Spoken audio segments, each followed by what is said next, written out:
para que trate de solucionar a ver cuál es el inconveniente. Bueno, voy Bueno, a compartir sí, pantalla. sí. Perfecto. Déjame- Ahora se ve bien. No se ve la pantalla completa. Eh, a ver, vamos de nuevo.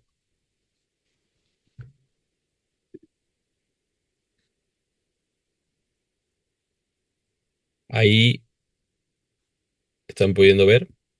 Sí, pero está de la misma forma, no completa. O sea, vemos toda tu pantalla de la Ahí, computadora. Ahora sí, perfecto. perfecto. Bárbaro. Excelente.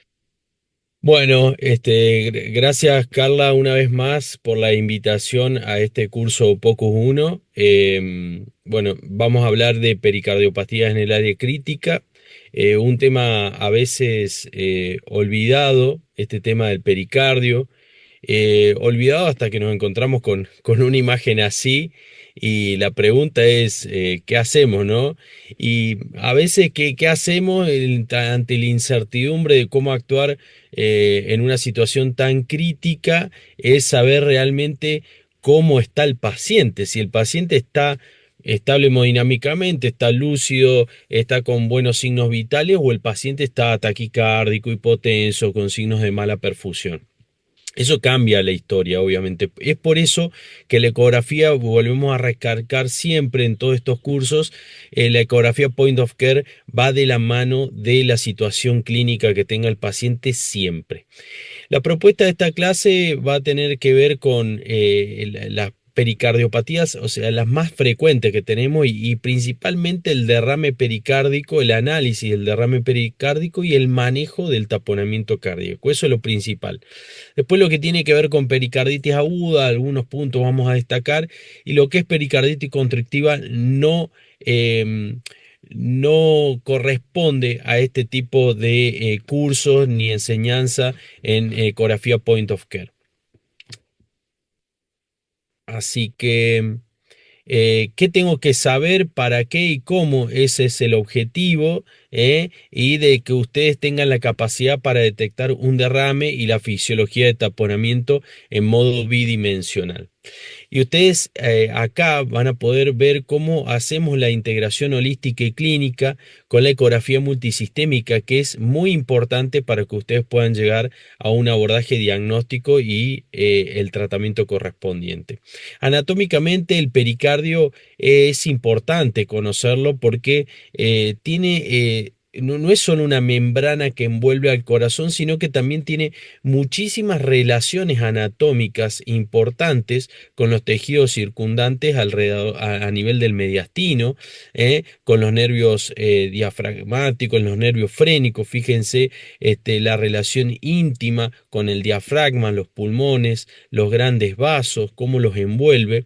Y acá en estos preparados anatómicos, fíjense cómo el pericardio, toda la grasa epicárdica, y el pericardio acá se une con la pleura, bien, y como al retirar toda esa grasa epicárdica queda el pericardio fibroso, rodeando completamente al corazón.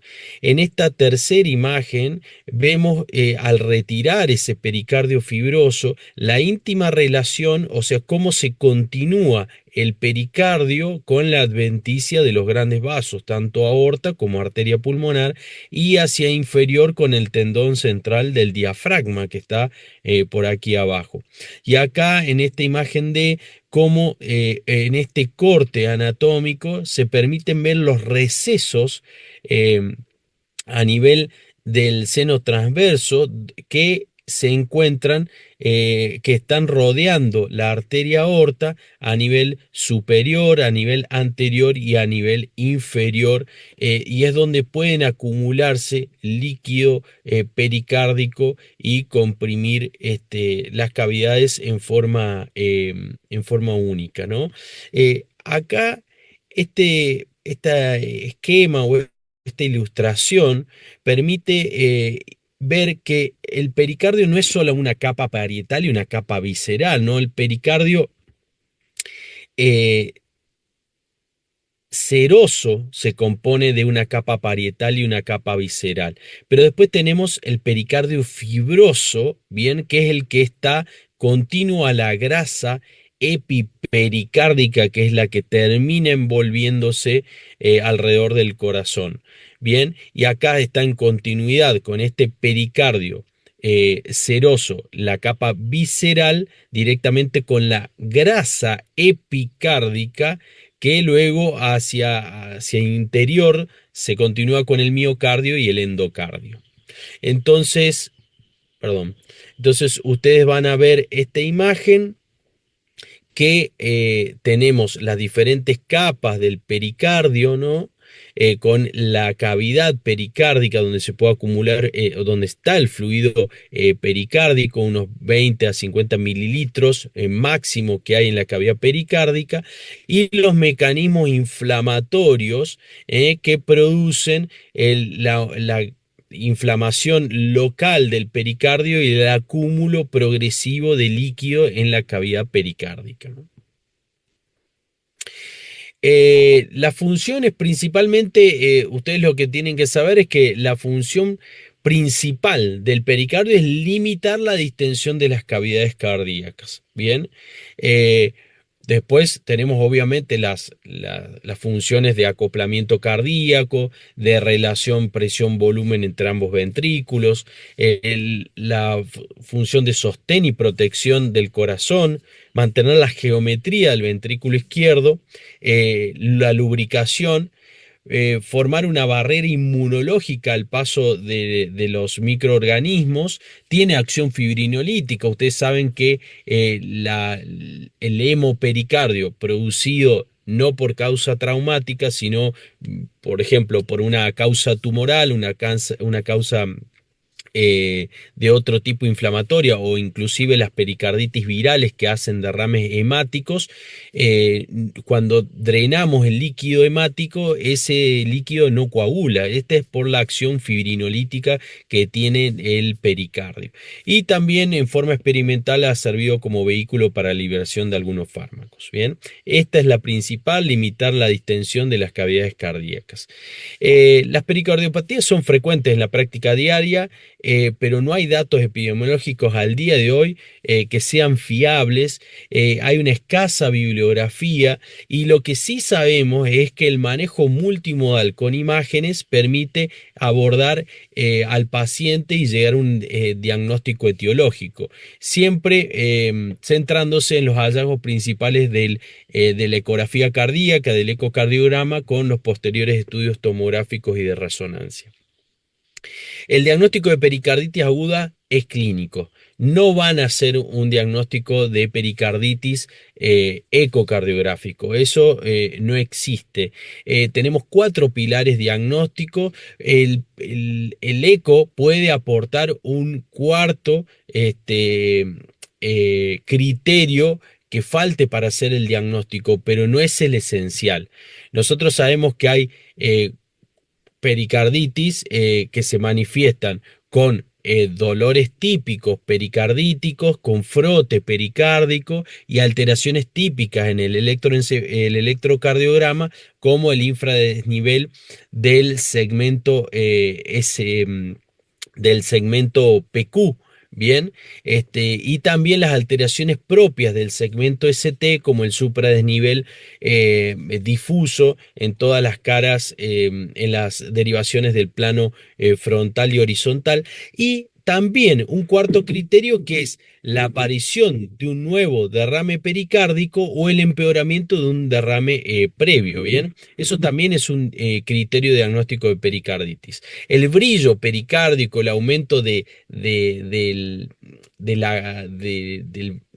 de las zonas blancas del grosor pericárdico no son típicos de pericarditis. No podemos asignar que el paciente pueda tener una pericarditis porque veamos mayor brillo epicárdico, mayor sensación de imagen blanca en el pericardio, y el engrosamiento pericárdico podría dar cierta, en el contexto de una pericarditis aguda ya diagnosticada o que haya tenido pasada mente el paciente, que tenga o evolucione o sea una fisiología de constricción.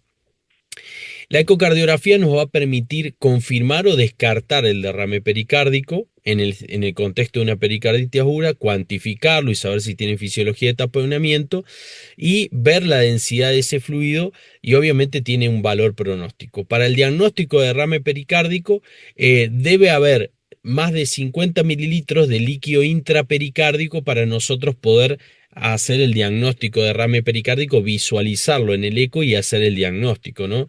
Todas las causas de pericarditis agudas pueden dar derrame pericárdico, pero no todos los derrames pericárdicos son inflamatorios son inflamatorios en su etiología.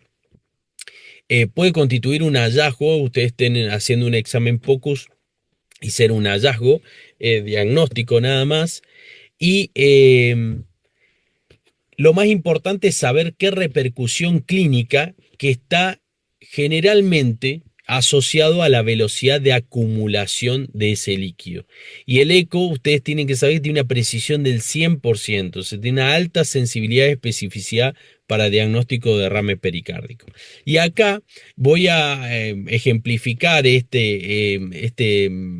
update de Imacio de hace algunos años ya atrás, que sigue vigente, porque de las 4 clasificaciones de derrames pericárdicos de acuerdo al comienzo, al tamaño, a la distribución, al efecto hemodinámico y a la composición o tipo, el eco nos puede acercar bien a 4 de ese tipo de clasificaciones. Obviamente que no vamos a poder saber con el eco si es agudo, crónico o subagudo, pero sí saber el tamaño, midiéndolo, qué distribución tiene, si es circunferencial o loculado, qué efecto hemodinámico tiene sobre el corazón, si tiene o no fisiología de taponamiento, si tiene o no fisiología de constricción.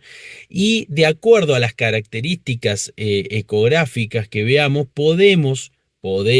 no podemos, podemos estimar, no con certeza, si se trata de un trasudado, un exudado, pero siempre acá el análisis físico-químico, al igual que el del derrame pleural, son los que hacen el diagnóstico diferencial entre trasudado, exudado u otro tipo. Pero algunas características, como por ejemplo la presencia de aire, ustedes las van a poder ver como pequeños puntos blanquecinos dentro de la cavidad pericárdica, que les haga pensar que hay burbujas de aire, y eso puede constituir neumopericardio, o la presencia de bacterias, el piopericardio puede generar gas dentro de la cavidad pericárdica que les dé esa impresión.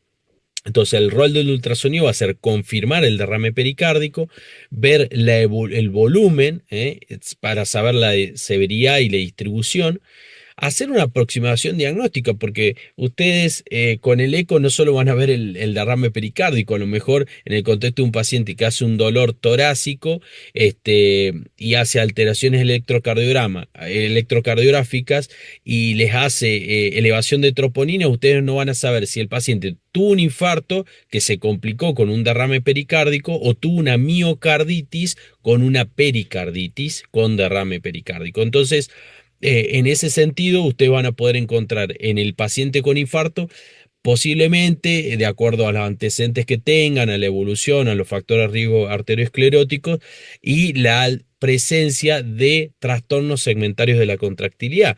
O el paciente que tenía dolor de torácico está hipertenso, está sudoroso, tiene un dolor atípico y le ven dilatada la raíz aórtica, le ven un jet de insuficiencia aórtica, y puede ser una disección que haya comprometido la capa del pericardio y llevar a sangrar hacia la cavidad pericárdica y en estar en el contexto de un hemopericardio, que ya vamos a ver que tiene indicación quirúrgica en esos casos.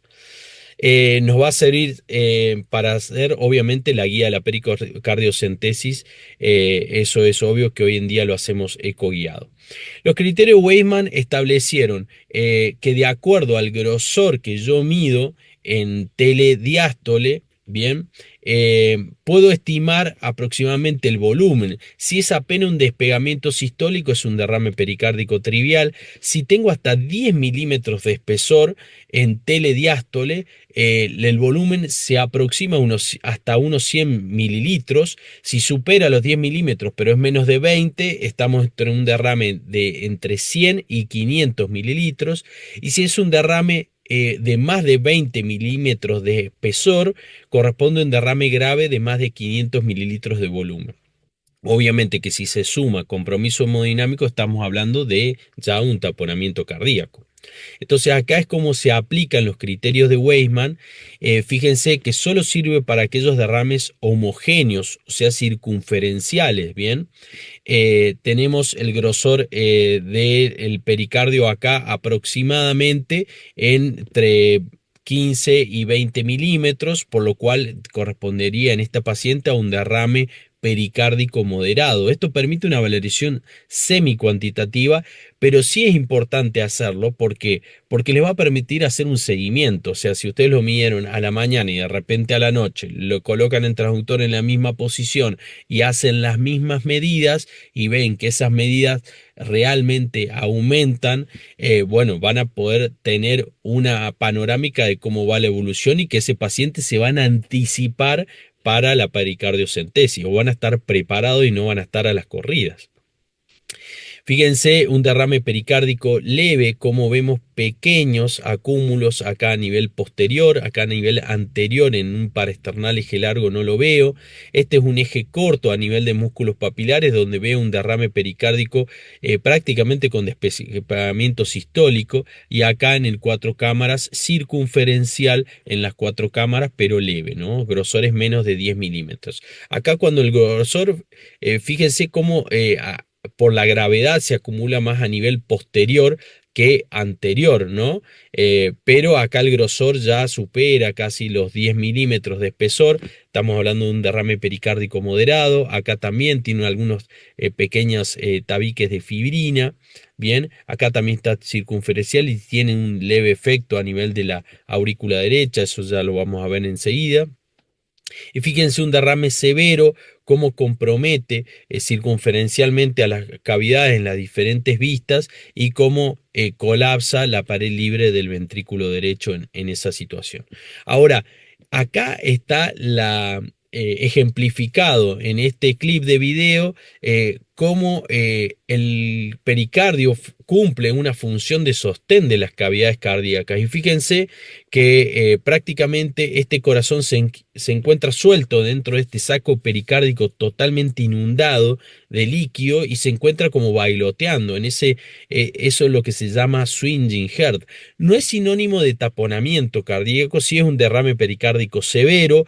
El taponamiento tiene que tener inestabilidad hemodinámica, pero si no la tiene en este caso de este paciente, está a punto de tenerla seguramente. Y fíjense cómo yo contrasto, este es un caso tomado de un paper, no es un caso propio, pero lo muestro porque ejemplifica el dinamismo que tiene la ecografía, incluso point of care, enfrente o contrastando con una imagen tan estática como la tomografía de tórax, ¿no? Este es el mismo caso en el mismo paciente y fíjense que puedo ver qué compromiso dinámico tiene en esas cavidades cardíacas. Acá el swinging heart en un paciente nuestro, como el bailoteo del corazón genera esta imagen de alternancia eléctrica en el electrocardiograma por la detección de los QRS de acuerdo al movimiento que van teniendo y que captan los electrodos del electrocardiograma, ¿no? El eco también le va a servir para hacer el diagnóstico diferencial en si hay un derrame pericárdico o un derrame pleural, porque ustedes saben que el derrame pleural izquierdo puede confundirse con un derrame pericárdico, y en un paraesternal eje largo va a ser clave que ustedes siempre incluyan la vista de la aorta torácica descendente que está posterior a la aurícula izquierda, porque allí el derrame pericárdico va a discurrir por delante de la aorta torácica descendente, mientras que el derrame pleural lo va a hacer posterior a la aorta torácica descendente.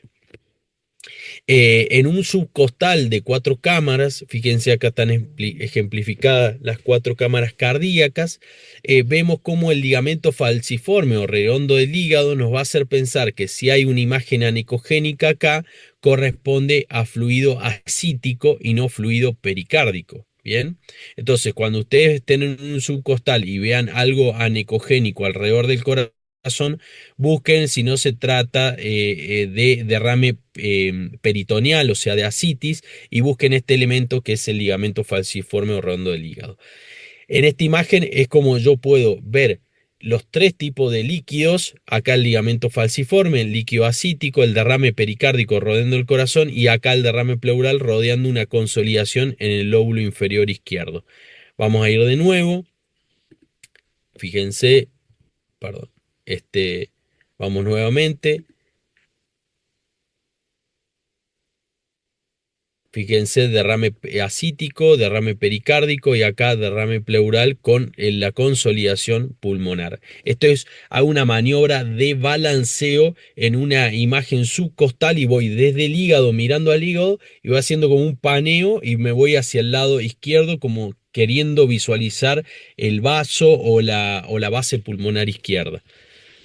Fíjense en esta otra imagen como la grasa epicárdica anterior da esa imagen como si tuviésemos contenido dentro de la cavidad pericárdica, pero simplemente es la grasa epicárdica anterior que está totalmente engrosada, bien, y hace confusión. Y fíjense que no la tengo a nivel posterior acá en este eje corto, solamente acá a nivel anterior, ¿no? Es un factor de riesgo arteriosclerótico, esta grasa engrosada. En algunos artículos están ejemplificados que la miden para determinar el riesgo arteriosclerótico, pero no es temática en este caso. Solamente la expongo para que ustedes vean la diferencia en que si ven a nivel anterior y no a nivel posterior, esto viene congénico, muy parecido a como si fuese la pared, un poquito más hipoecogénico, más gris, menos brillante vendría a ser, eh, puede corresponder a grasa epicárdica. Bueno, el algoritmo del manejo del derrame pericárdico ante los hallazgos en la historia clínica, lo primero que tengo que definir es si este derrame pericárdico tiene condiciones clínicas de taponamiento cardíaco, o si tengo derrames moderados a severos, bien, con sospecha de etiología neoplásica o bacteriana.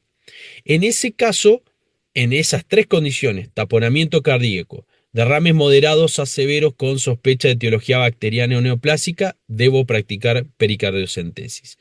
Si no están estas 3 condiciones, busco elementos inflamatorios, PCR, glóbulos blancos, fiebre, comienzo agudo. Si tiene una característica de pericarditis, trato la pericarditis aguda. Si el paciente no tiene signo de pericarditis, pero tiene enfermedades sistémicas asociadas que se puedan asociar a la presencia del derrame pericárdico, trato esa enfermedad sistémica. Ahora bien, si no tengo enfermedades sistémicas que yo encuentre relacionadas a la producción del derrame pericárdico, tengo que determinar si este es un derrame pericárdico severo, o sea, más de 20 milímetros de espesor, y crónico, de más de 3 meses de evolución, bien, eh, tengo que ver si está sintomático o no. Si está sintomático, hago la pericardiocentesis con drenaje. Si no está sintomático, o el derrame no es severo o no es crónico, hago el seguimiento del paciente. En el caso de que sea sintomático y severo y tenga característica de cronicidad, le colocamos una pericardiocentesis con drenaje y hacemos tratamiento antiinflamatorio empírico pensando en una pericarditis como etiología. Bien. Entonces, más o menos, este sería el algoritmo, el último algoritmo propuesto por las guías europeas recientemente salidas el año pasado y que es el algoritmo que ya venimos manejando de otros años con el agregado de seguir tratando las pericarditis, porque las inflamaciones de los cuadros agudos quedan en forma recurrente. Entonces hay algunas pericarditis que no terminan de tener un diagnóstico, o de derrames que no terminan de tener un diagnóstico y deben tratarse como de etiología inflamatoria. Y pasamos al taponamiento cardíaco, que este es la entidad que todo paciente o todo médico, perdón, en el área crítica yo creo que debe aprobar. Eh, porque si tratamos un infarto y hacemos todo lo que debemos hacer para el manejo de infarto o un paro cardíaco, ¿por qué si ese paciente que viene taponado yo no voy a poder tratarlo y tengo que esperar a que venga un especialista o derivarlo a otra institución? Es una situación muy crítica que esto salió publicado en la revista Argentina de Cardiología, fíjense, en el año 2017, ya va a ser casi 10 años este consenso de enfermedades de pericardio, que esta frase está adaptada porque la frase original dice el manejo de un paciente taponado es una materia que todo cardiólogo debe aprobar. Y en realidad, en la opinión personal, creo que todo médico que trabaja en un área crítica, en un shock room, en un quirófano, en una terapia intensiva, tiene que manejar un taponamiento cardíaco, ¿no? Es una situación de severo compromiso hemodinámico producido por la compresión cardíaca debida a la acumulación del líquido intrapericárdico, que es de aparición rápida, o de un volumen suficiente que supera la capacidad de respuesta hemodinámica a esa situación y colapsa. Bien. Y esto tiene mucho que ver con el tiempo y el volumen en que se acumula. Y fíjense que un derrame agudo, por ejemplo, por una herida de arma blanca, un hemopericardio, rápidamente se acumulan volúmenes de entre 50 a 150 mililitros, pueden taponar a un paciente porque se acumulan rápido.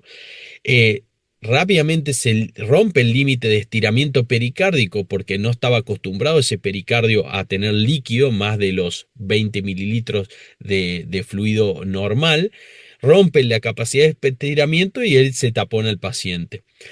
A diferencia de aquellos derrames crónicos que se van acumulando con el tiempo, el pericardio se empieza a estirar progresivamente y se tapona, pero pasado bastante tiempo, incluso meses, ¿no? Ese pericardio está como más distensible. Y acá estos son los tres elementos que van a definir la aparición del taponamiento cardíaco: el volumen, la velocidad de aparición y la distensibilidad que tenga esa capa pericárdica. Las causas de taponamiento, bueno, las más frecuentes son las neoplasias, la iatrogénica, la traumática, las causas inflamatorias, en particular la tuberculosis, también asociadas a VIH, las pericarditis virales son muy frecuentes, y en el listado de abajo van a ver las causas generalmente sistémicas o locales a nivel cardíaco que pueden generar con menor frecuencia derrame pericárdico. Esta es la tríada de Beck, clásica tríada descrita por Claude Beck ya hace prácticamente 90 años, 91 años.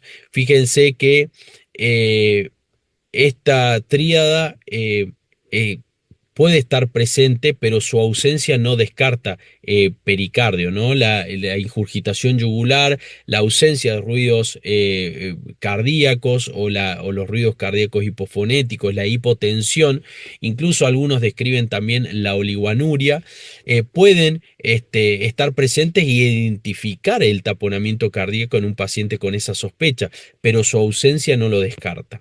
Y esto tiene que ver también con que derrame o el taponamiento no es un fenómeno del todo nada, siempre, simplemente aparece el derrame pericárdico en forma progresiva, se va acumulando, va generando algunas alteraciones hemodinámicas que solo la detectan los estudios hemodinámicos invasivos y progresivamente va acumulándose más hasta que los estudios ecocardiográficos, incluso de flujos, pueden detectar alteraciones en el llenado de las cavidades cardíacas y finalmente hasta que el corazón no puede compensar la situación y se manifiesta con esta taquicardia, hipotensión, mala perfusión periférica en el contexto de un shock por taponamiento cardíaco. Entonces, fíjense estas situaciones, perdón, estas situaciones que suelen ser críticas y que tenemos que resolver nosotros para brindarle una oportunidad al paciente. El ecocardiograma bidimensional, que acá es donde yo recalco en esta etapa de básica de aprendizaje del ultrasonido point of care, ustedes tienen que ser lo más visual posible y dejar las mediciones para una etapa más avanzada. Por lo tanto, en esta etapa de valoración del pericardio, yo les voy a hacer hincapié en los signos bidimensionales y no en ninguna medida.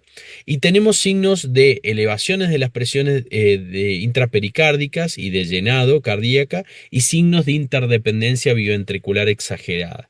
Que esto tiene que ver con la relación de presiones entre ambos ventrículos en relación a los cambios respiratorios. Es algo más complejo de entenderlo, pero lo más importante es que ustedes sepan la primera columna, los signos de elevación de presiones de intrapericárdicas y de llenado. O sea, acá tenemos el colapso de las cavidades derechas, que tenemos el colapso diastólico de las cavidades derechas. Bien, dentro de esas tenemos el colapso de la aurícula derecha y ahí está puesto sistólico porque lo vamos a ver en un ratito. Tiene que ver con el sistólico de el colapso sistólico de la aurícula derecha porque es en el momento sistólico del ciclo cardíaco.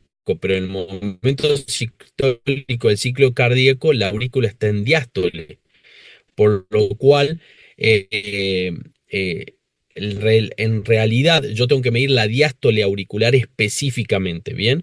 Tiene que ser más de un tercio, o sea, más de 0,34 del tiempo del ciclo cardíaco para tener efecto hemodinámico. Colapso diastólico del ventrículo derecho, la dilatación pletórica de la vena cava inferior sin colapso inspiratorio y el colapso de las cavidades izquierdas ya en los casos muy severos y cuando las presiones de las cavidades izquierdas sean bajas también. Y acá fíjense la sensibilidad y especificidad de los signos. Fíjense que el swinging heart, que es el corazón bailoteando, no hay reportados en la bibliografía, incluso en estas guías 2025, datos sobre sensibilidad y especificidad de ese signo para taponamiento cardíaco, pero sí de la el colapso diastólico de la aurícula derecha. Fíjense una sensibilidad variable que puede ir desde el 50 al 100% y una especificidad que va del 33 al 100%. Ahora, si ese colapso diastólico de la aurícula derecha supera un ciclo cardíaco, ya la especificidad de la sensibilidad es muy importante, ¿no? Supera el 90% de sensibilidad y tiene una especificidad del 100%. Bien, o sea que le tenemos que prestar atención a cuánto dura ese colapso en la aurícula derecha durante el ciclo cardíaco. El colapso diastólico del ventrículo derecho tiene menores datos reportados o variables datos de sensibilidad y especificidad. Los cambios recíprocos en el flujo mitral y tricuspidio que tienen que ver con el uso del Doppler, que no lo vamos a ver en esta clase. Y fíjense la sensibilidad de la vena cava inferior, pero pierde especificidad y baja muchísimo porque la vena cava dilatada está pletórica en un montón de situaciones clínicas. Bien, acá vemos el colapso de la aurícula derecha en este paciente taponado. Fíjense cómo la aurícula derecha está plana a nivel de su techo. Acá, fíjense, acá permanece plana todo el tiempo. Y tienen que hacer la diferencia del clip que veíamos anterior, que era este de la izquierda, con respecto a este. Fíjense, acá tenemos derrame circunferencial, es un derrame hemático. Yo les digo porque este caso lo vivimos nosotros y lo drenamos, por eso tiene ese material ecogénico todo alrededor. Estaba colapsada prácticamente todo el ciclo cardíaco la aurícula derecha, pero fíjense esta imagen de la derecha donde tenemos un derrame pericárdico circunferencial muy leve, ¿no? Muy leve.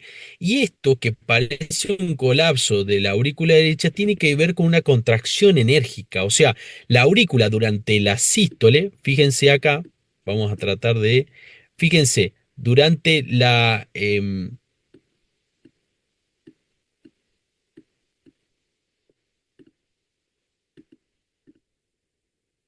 fíjense, durante la sístole auricular prácticamente se exprime para vaciar la aurícula y llevar la sangre al ventrículo derecho. Es en el momento donde yo no tengo que valorar el colapso de la aurícula derecha. Pues si no me genera una falsa imagen de que está colapsándose la aurícula derecha. En realidad se está vaciando porque la aurícula es chica, se contrae en ese momento para llevar completar el llenado del ventrículo derecho. Y el derrame pericárdico es mínimo, ¿no? No llega ni a 10 milímetros.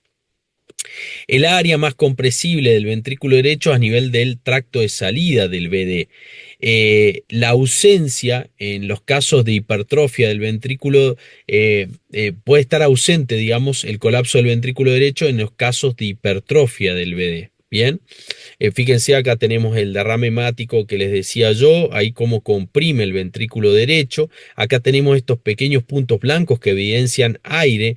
Ese aire no es por piopericardio, sino que este paciente había sido derivado de otra institución con intentos fallidos de pericardiocentesis y fíjense, habían quedado burbujas de aire allí pospunción del pericardio. Bien.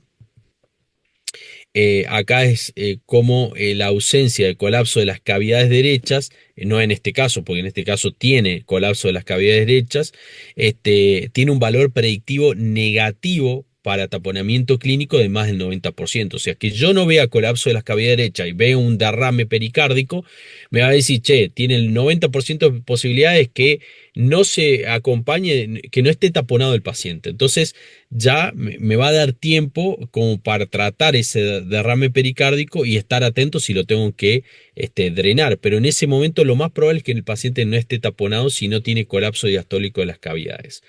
Y con respecto a la pericardiocentesis percutánea, esto es muy importante que ustedes tengan las consideraciones anatómicas concretas de qué van a punzar, porque fíjense, si yo tomo este corte coronal anatómico y veo que se interpone acá el hígado, que está la cámara gástrica, que está el diafragma acá, que tengo el ventrículo derecho aquí abajo y el ventrículo izquierdo inmediatamente, y yo voy a atravesar mi aguja acá, acá está la vena porta, imagínense, y los vasos suprahepáticos, los conductos biliares, yo puedo dañar muchas estructuras. Si le hago apical la cámara gástrica, puedo hacer un hematoma hepático. Si la hago paraesternal, fíjense la relación con la arteria mamaria externa que cruza allá, aquí a nivel intercostal, por delante del corazón. Bien, y acá el pulmón prácticamente abrazando al corazón, o sea que las posibilidades de complicaciones por lesión de otros órganos es alta, sobre todo si lo hacemos a ciegas. Entonces, si bien hay diferentes vías de abordaje que nosotros podemos utilizar, ya sea paraesternal izquierda, suxifoidea o apical, bien, y hay dispositivos que pueden mantener la angulación de la aguja para uno no perder de vista la punta de la aguja. Lo más importante es que acá nosotros aprendamos la vista básica, que es la suxifoidea, y que la tiene, que en manos experimentadas o por lo que se está viendo, se ha visto durante muchos años, que quiero decir, es la de mayor elección. Hoy en día las guías europeas recomiendan utilizar o practicar el abordaje apical, ¿no? pero tenemos que tener una buena vista del ápex con el derrame, que no se interponga ninguna estructura allí para poder abordar esa punción, porque estamos muy cercanos al ventrículo izquierdo, ¿no?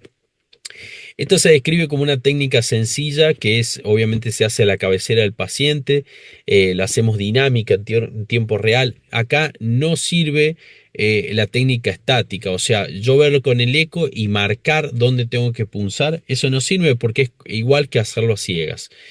La tasa de complicaciones van de menos del 5% y de las de complicaciones mayores son del 1,2%. Tiene una tasa de éxito del 97% y hoy en día las técnicas ciegas o inclusive colocando las pinzas estas cocodrilos sobre la aguja de punción para detectar a ver si aparece alguna arritmia ventricular, que nos identifique que estamos punzando la pared del ventrículo en vez de la cavidad pericárdica, ya eso no está recomendado. La técnica original era la guía por fluoroscopía, pero es muy difícil tener la disposición del equipo de fluoroscopía en las instituciones y en las áreas donde nosotros trabajamos para poder hacer este tipo de procedimientos, ¿no? Contraindicaciones absolutas, tenemos la disección aórtica, sabemos que la disección, por más que la drenemos, hay una serie de casos donde han descrito unos casos una serie muy corta, donde describieron la factibilidad de hacer pericardiocentesis en pacientes que tenían hemopericardio con disección aórtica, pero que tenían el quirófano disponible en el momento, a los minutos, ¿no? Era para evitar que el paciente fallezca mientras preparaban todo para hacer la cirugía de reemplazo aórtico y de colocación de la prótesis correspondiente y drenar ese pericardio, ¿no? Pero son casos aislados. Prácticamente es una contraindicación absoluta y el paciente tiene que ir a cirugía. Las contraindicaciones relativas de la pericardiocentesis, bueno, sabemos que vamos a tener que corregir las coagulopatías que tengan, una plaquetopenia menos de 50.000, los derrames leves, tabicados o posteriores. Esto estamos hablando obviamente de drenajes programados. Tenemos que valorar el beneficio-riesgo de pacientes que tengan derrames pericárdicos, estén taponados y tengan plaquetas menos de 50.000. Nosotros tuvimos un caso con plaquetas menos de 35.000. Le transfundimos plaquetas, pero no pudimos esperar a un control. Transfundimos durante la punción y drenamos el pericardio y no hubo complicaciones derivadas de la pericardiocentesis, ¿no? Obviamente que el derrame el hemopericardio traumático y la pericarditis purulenta requieren un drenaje quirúrgico. Bueno, estas son las complicaciones relacionadas con el procedimiento de pericarditis y con el acceso, o sea, con el sitio de punción. Bien, podemos punzar inadvertidamente los vasos cardíacos, el ventrículo derecho, el hígado, producir un hemopericardio nosotros, o un hemoperitoneo o un hematoma hepático, introducir, si hacemos test de burbujas para comprobar si el catéter quedó dentro de la cavidad pericárdica y estamos errados que esté en la cavidad cardíaca. Bueno, esos son errores que ya tienen que ver con la técnica en sí, pero no en estos años que nosotros llevamos haciendo pericardiocentesis en pacientes taponados. Nunca hemos tenido ningún tipo de complicaciones derivadas de una pericardiocentesis eh, ecoguiada, ¿no? A ciegas, yo recuerdo, antes de usar la técnica ecográfica ya en los años 2010, antes del 2012 que iniciamos todo esta revolución del POCUS, hacíamos las técnicas a ciegas y a punciones fallidas, punciones inefectivas, eh, eh, no sabíamos prácticamente dónde estábamos punzando, era totalmente errático. Eh, La posición es importante, el paciente tiene que estar con la cabecera elevada al menos 30 grados, con una leve rotación izquierda. El transductor puede ser el sectorial y el convexo. Podemos usar cualquiera de los dos. La preferencia es que lo hagan con el sectorial para la punción succifoidea y para la punción apical también. Se puede hacer con el convexo, también se puede hacer. Y para las punciones paraesternales izquierdas deberían hacerse con lineal. Yo en esta etapa les recomiendo hacer solamente la succifoidea, que es la más practicable. Y bueno, también les voy a mostrar de los otros tipos de punciones que hemos hecho para que ustedes lo vean. Lo ideal siempre es que ustedes en el primer intento puedan colocar un drenaje, un catéter por técnica de Seldinger, porque eso les va a evitar a ustedes volver a tener que repetir la punción y aumentar o duplicar el riesgo ante el procedimiento. Entonces, una vez que ustedes entraron a la cavidad pericárdica, pasar una guía metálica y colocar por técnica de Seldinger un catéter, sería importante, ¿no? Eh, Perfecto. Fíjense cómo hacemos una pericardiocentesis por vía succifoidea. Allí está la punta de la aguja. Fíjense que ahí la veo en el ecógrafo. La punta de la aguja totalmente controlada. ¿eh? Eh, Derrame pericárdico.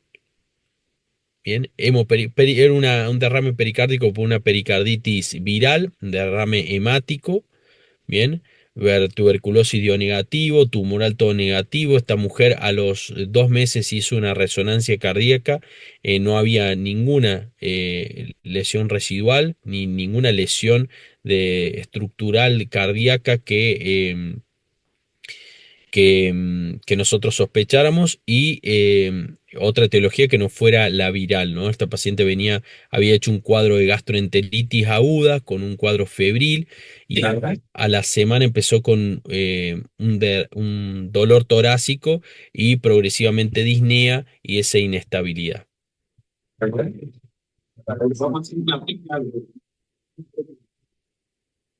Fíjense, bueno, todo este ruido tiene que ver con el cuadro crítico que vivimos en la terapia intensiva. Acá uno de los chicos, de los practicantes de medicina, del estudiante de medicina, estaba filmando esto. Yo estaba haciendo la punción, un paciente que se había chocado después del intento de colocación de un marcapaso definitivo. Voy a bajar el volumen y fíjense cómo nosotros hacemos toda la técnica de la pericardiocentesis. Estos son los movimientos de insinuación para saber dónde va la aguja y poder identificarla.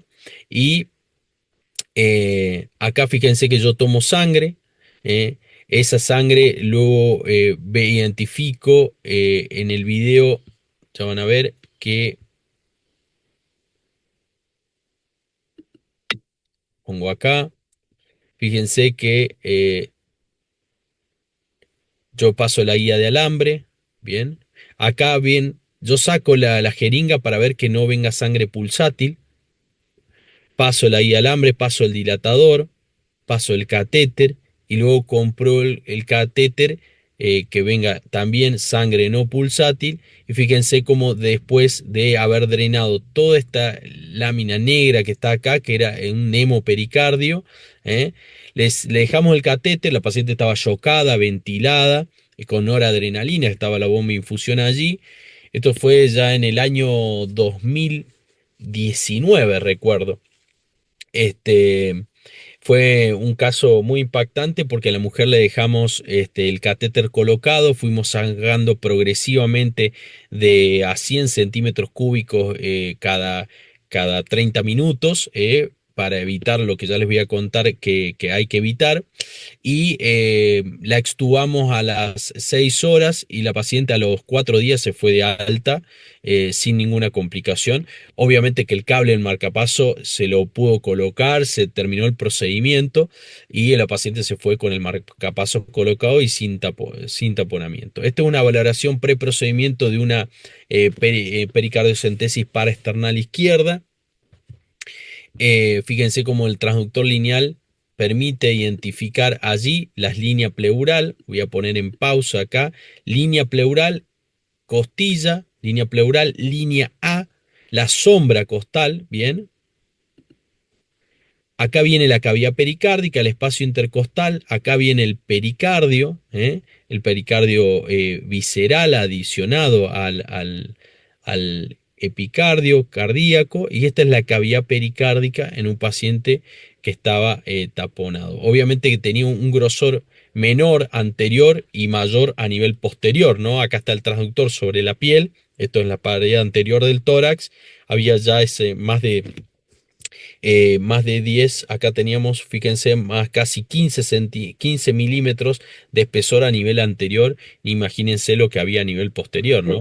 Acá estábamos con el residente haciendo la punción pericárdica, la paciente chocada, ventilada, este es un caso post-paro cardíaco, ¿eh? Y una pericarditis purulenta, una drenaje achocolatado venía. Había hecho un absceso hepático con diseminación transdiafragmática de los abscesos a la cavidad pericárdica. Acá colocamos las guías metálicas, colocamos el catéter.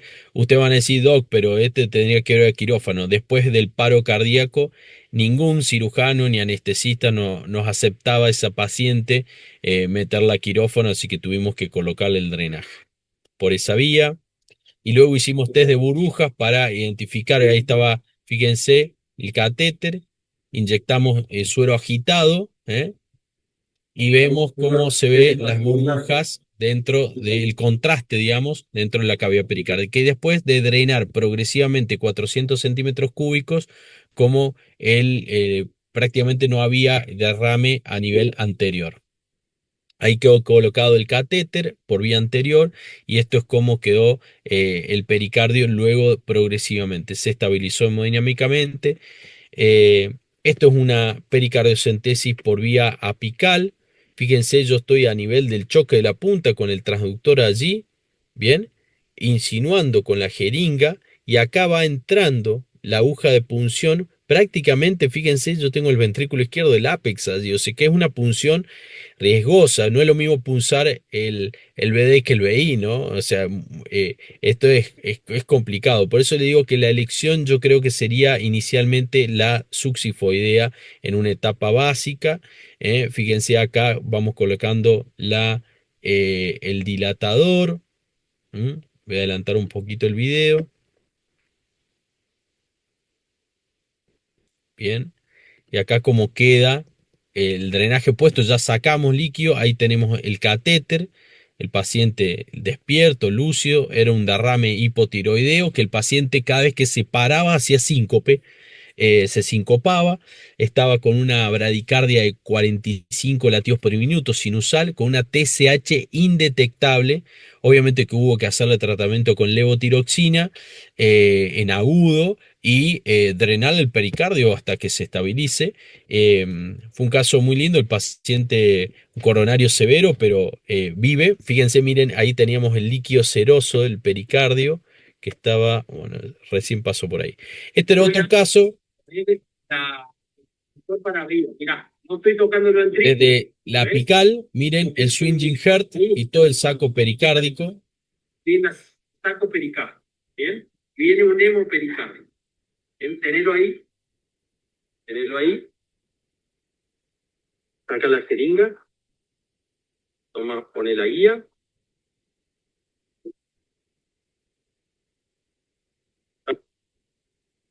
Ahí pasamos la guía de alambre,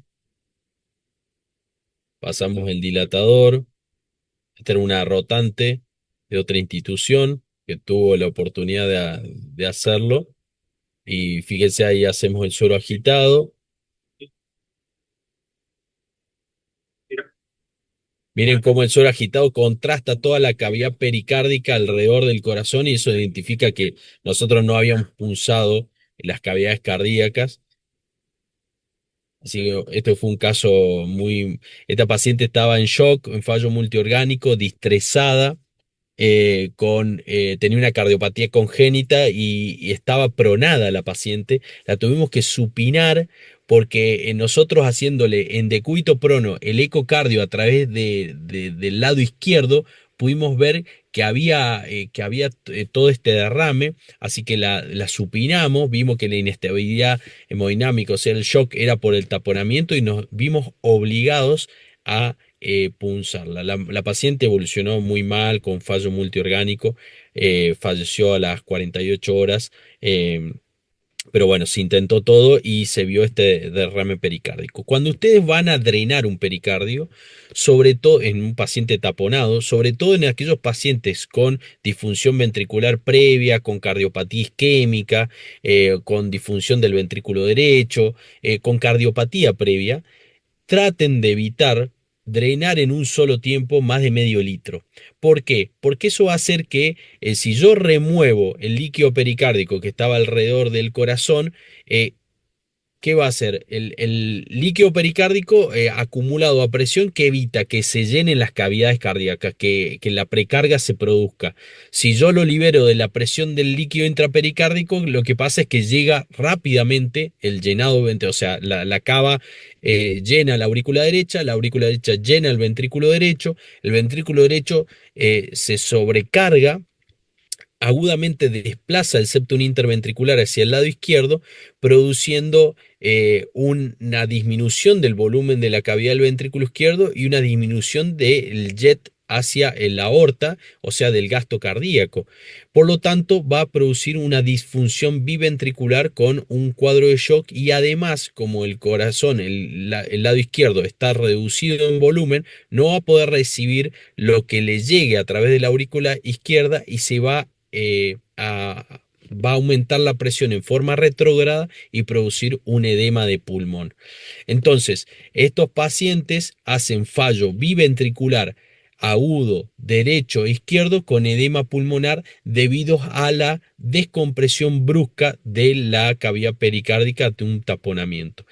Este caso tampoco es propio, es un caso publicado en la literatura, que fíjense que le drenaron más de medio litro, le drenaron muchísima cantidad, esto debe haber tenido por lo menos un litro y medio, un derrame crónico con swinging heart, y fíjense que hace una complicación con una dilatación severa del ventrículo derecho, miren, y disfunción biventricular con taponamiento, con un derrame pericárdico residual allí. Vamos a pasar a describir unos escenarios clínicos. Creo que ya estoy en tiempo, pero me gustaría que podamos, pueda evidenciarles qué pasa en la vida real con esto, ¿no? Si bien yo le mostré algunas cuestiones de, mm, de las pericardiocentesis, me parece que es importante que ustedes se lleven algo práctico de cómo se maneja un paciente en la vida real. Así que si tienen unos minutitos, les pido que se queden conectados y seguimos, ya culminamos en unos 10-15 minutitos.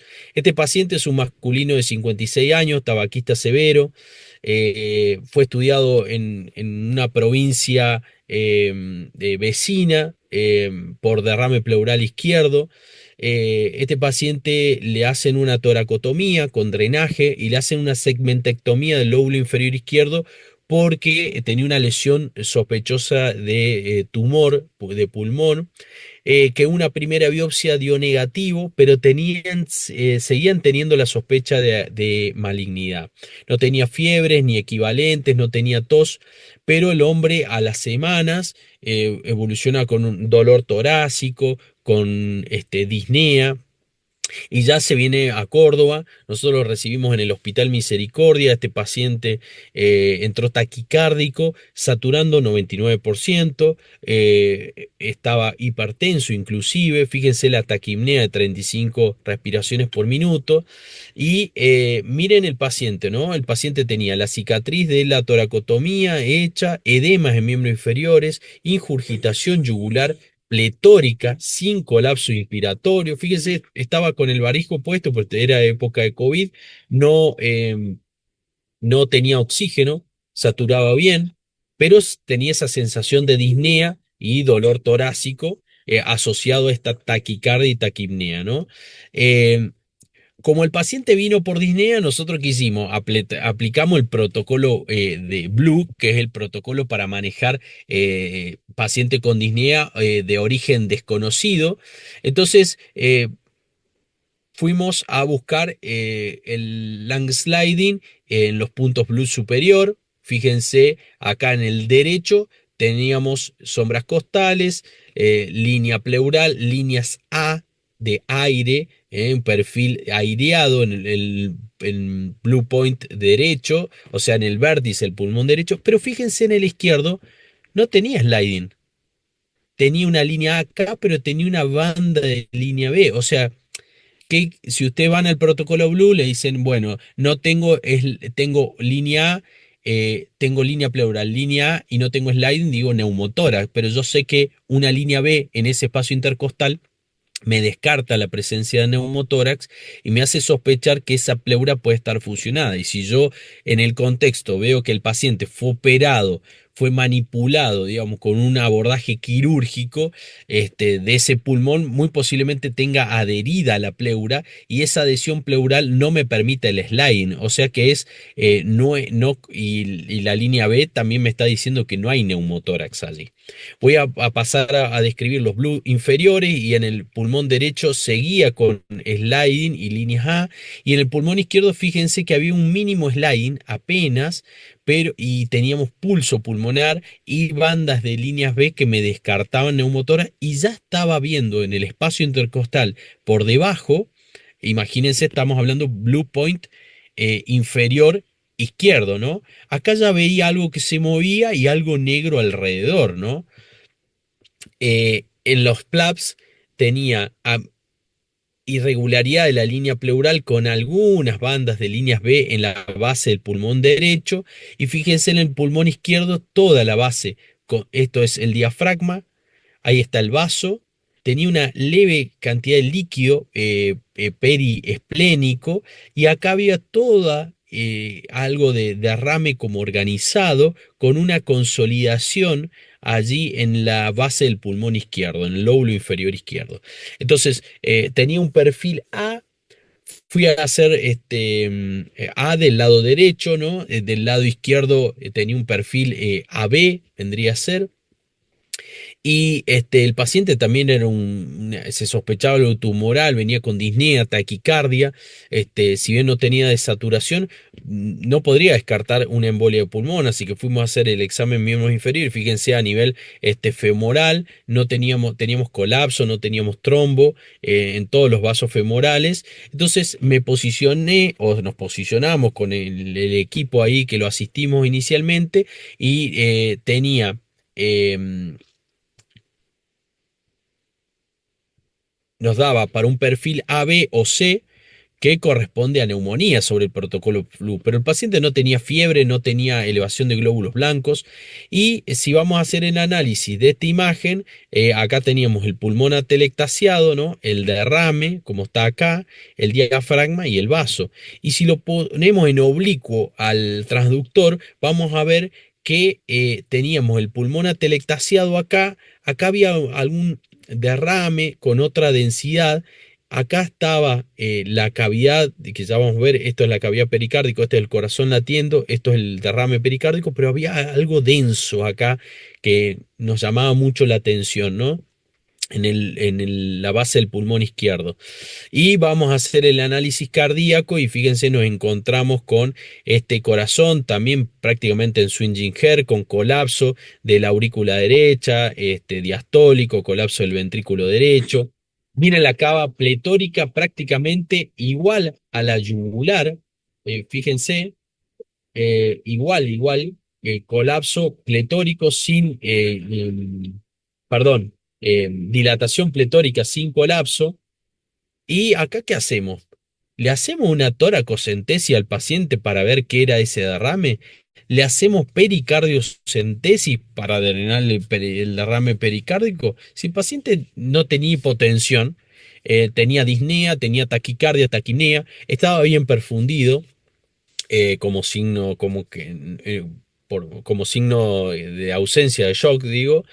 le hacemos las dos cosas, toracocentesis y pericardocentesis, listo, matamos dos pájaros de un tiro, o lo mandamos a cirugía. Y un paciente está instrumentado, sospecha de malignidad.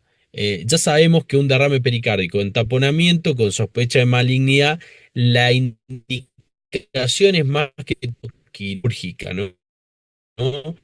Y que hacemos una ventana pleurática, drenamos el pericardio, sacamos esa condición, evita el paciente y vemos que en el pulmón, el pericárdica, a los días mejoró su edema y esto era el corazón después de 7 días de evolución y fíjense que la función cardíaca era normal, se drenó toda la líquido de derrame pericárdico y se le hizo una fibrobroncoscopía y se vio una lesión allí tumoral en el bronquio fuente izquierdo que terminó confirmando la etiología, ¿no?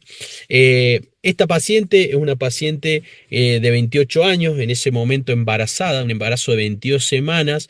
Esta chica ingresa por un síndrome de hematoso con sospecha de un pus lúpico, se le hacen pulsos de solumedrol, se oxigenoterapia y diurético porque estaba en insuficiencia respiratoria.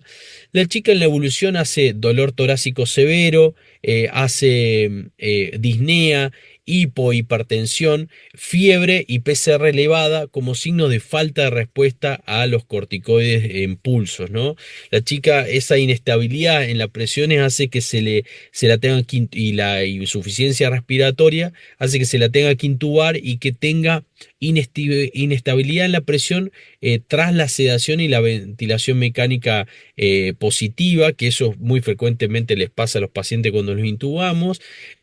eh, eh, eh, Quedan en un estado muy básico y generalmente ponerle baja dosis de noradrenalina. Entonces, pero van a decir que si encuentran una chica con derrame pericárdico, dolor torácico y que tiene noradrenalina, van a decir, Chemati está con inestabilidad hemodinámica, tiene taponamiento cardíaco y hay que drenarla. Y fíjense que en este paraesternal eje largo, que es la primera imagen de la izquierda, tenemos el corazón, este es el ventrículo izquierdo, esta es la pared inferior y ahí teníamos derrame pericárdico, acá estaba la aorta torácica descendente y todo esto es derrame pericárdico por delante de la aorta torácica descendente y todo esto es derrame pleural, látero posterior a la aorta torácica descendente. En esta imagen de eje corto, fíjense cómo el derrame rodea el corazón, tiene algunos tabiques de fibrina, acá en el subcostal también tabiques de fibrina, todo circunferencial, y acá en el apical de 4 cámaras también rodeando el corazón, pero fíjense, préstenle atención a las cavidades derechas, porque sí, y acá, perdón, la vena cava pletórica. Préstele atención a las cavidades derechas. ¿Las cavidades derechas colapsan? No, se contraen durante la sístole, que es normal, y la aurícula izquierda está vaciándose durante su sístole, que es normal. Bien, vamos a ver si lo puedo. Fíjense, la aurícula derecha se está contrayendo, se vacía, queda chiquita, pero mientras el ventrículo derecho está en diástole. O sea que esto es la diástole del ciclo cardíaco, que no es la diástole de la aurícula derecha. Es el momento sistólico de la aurícula derecha que queda chica porque se está vaciando. Pero si ustedes van a ver la diástole de la aurícula derecha allí, yo lo freno, el ventrículo derecho se contrajo, bien, la diástole, la aurícula derecha se está llenando correctamente y no se colapsa la pared, no está plana acá. Entonces, y acá hay algunos datos del Doppler que no hay variabilidad respiratoria del llenado del flujo mitral y el flujo transtricúspido. O sea que la paciente tenía un derrame pericárdico moderado, bien, sin evidencia de colapso diastólico de la cavidad derecha, lo que tiene un valor predictivo negativo de más del 90% para descartar taponamiento cardíaco clínico. Fíjense que nosotros le hicimos tratamiento con inmunoglobulina y a los 5 días la paciente desaparece el derrame pericárdico, acá y lo que queda es derrame pleural. Esta es la aorta torácica descendente, abajo está el derrame pleural y el derrame pericárdico que debería aparecer allí, que estaba, no lo está. Acá tenemos el eje corto y acá el 4 cámaras. Y acá la comparativa, fíjense, ¿no? Este es el antes, la columna A, y este es el después de la columna B, ¿no? Persistiendo el derrame pleural. La chica, felizmente, pudo completar su cuadro. Ustedes van a ver un vendaje de que una traqueostomía, porque la chica, lamentablemente, después que se la extubó, tuvo ningún problema con este derrame pericárdico, sino que a la semana, a los 14 días, creo, hizo una estenosis traqueal que requirió una traqueostomía. Así todo, la chica sobrevivió, se la extubó, se le sacó la tráqueo y pudo tener a su bella nena en esos años, ¿no? Fue un caso muy, muy lindo. Evitamos nosotros punzar una chica embarazada eh, eh, que innecesariamente, y tratamos la etiología, siguiendo el algoritmo. Eh, bueno, este caso es un masculino de 31 años con una herida de arma blanca en el emitoras derecho anterior que hace un neumotórax, entra en shock, lo meten a quirófano obviamente el paciente, tenía una lesión en la arteria mamaria externa derecha que requiere una rafia, la apertura del pericardio. ¿Por qué? Porque el toracólogo dice, le abrí el pericardio por las dudas, dice, porque yo quería descartar que tuviese derrame pericárdico, entonces lo abrió el pericardio, como no vio nada, suturó el pericardio y el hombre pasó al shock room, estuvo 24 horas y se fue a la sala de clínica quirúrgica. ¿Cómo evoluciona al quinto día con un síndrome de respuesta inflamatoria sistémica, taquicárdico, taquipneico, con la presión al límite, saturando 92 aire ambiente, febril, eh, hace disnea, entonces sospechan como hace disnea y taquicardia y saturación baja, TEPA, TAC, angiotac negativa, no POCUS antes, le hacen TAC. Y en la TAC que ven, no ven el TEPA, pero ven un derrame pericárdico que lo describen como severo. Bien, y me manda el residente, yo me acuerdo que no estaba en el hospital y el residente me dice, Mati, mira, le estoy viendo el corazón y mira, veo este derrame pericárdico que para mí es severo y no le puedo insonar la cava, pero le veo la yugular, mira cómo está pletórica, dice, y no colapsa en inspiración. Y le digo, bueno, Mariano, eh, fíjate vos el efecto hemodinámico, el chico está con 100 de sistólica, está taquicárdico, pero no tiene colapso de las cavidades derechas. Me llama la atención eso, le digo, para que tenga inestabilidad. Y tiene lo que se llama, fíjense, un aplanamiento de acá del septum interventricular. Esto se llama septal bouncing. El septal bouncing es durante la inspiración